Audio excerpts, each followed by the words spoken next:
norok kwbangma thano nukhana tha rojong tha khamplai tha bolong কিন্তু norok muti hai tha kokhunu nuda nukha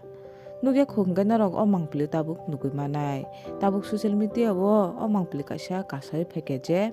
hatolani tha khurma je thani akriti ba shape je borongni yakungni shape hai chanani thagai borongni yakungni yashima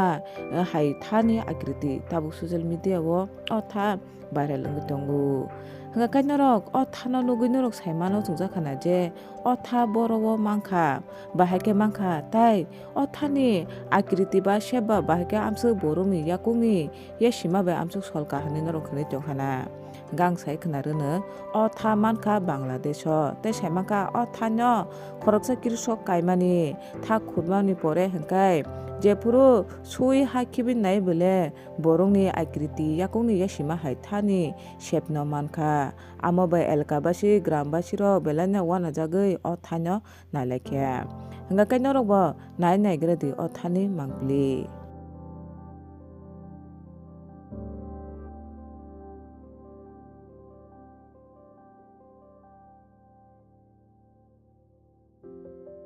hingga kai norok hingga o thano nukha kai borongni bekereng hingchi hinano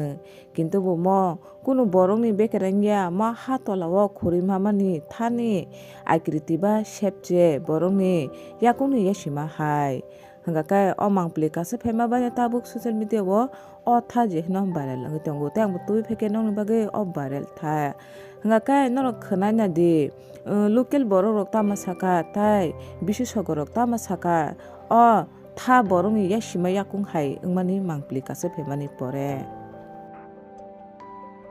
আঞ্চলিক ভাষায় যেটাকে মাসালু বলা হয় এই আলুটা আমরা এখানে রোপণ করছিলাম 1 বছর আগে। তো এই রমজানের শুরু থেকে অনেকটা আকাঙ্ক্ষিত যে আমরা ওই আলু একদিন উঠে আর কি রান্না করে খাবো, এরকম একটা কাঙ্ক্ষিত একটা ইচ্ছা পোষণ ছিল। তাই আলুটা আমরা গত 2 দিন আগে আলুটা উঠাইছিলাম। উঠাইতে গিয়ে দেখি যে আলুটার বিভিন্ন শাখা প্রশাখা বের হয়ে গেছে। তো তারপরে আলুটা একটু পরিষ্কার করার পরে দেখা যাচ্ছে ঠিক যেন মানুষের পায়ের 5টা আঙ্গুল এবং বৃদ্ধ আঙ্গুল সহকারে ঠিক একটা হাতের একটা ছাপ, পায়ের একটা ছাপ। পায়ের আকৃতির মেটে আলু পাওয়া গেছে। আসলে মেটে আলু মাটি যেদিকে নরম থাকে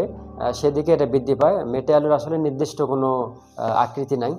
আর যেদিকে পুষ্টিভাবে মাটি নরম থাকবে সেদিকে বৃদ্ধি পাবে। আর আমাদের পায়ের আকৃতির যে মেটে আলু আমাদের উপজেলাতে দেখা গেছে, এটা আসলে আমি প্রথম শুনলাম আর কি। আর সেদিক দিয়ে এটা আসলে আশ্চর্য হওয়ার কিছু নেই, কারণ মেটে আলু বিভিন্ন আকৃতি হয়, এটার আসলে নির্দিষ্ট কোনো আকার নাই।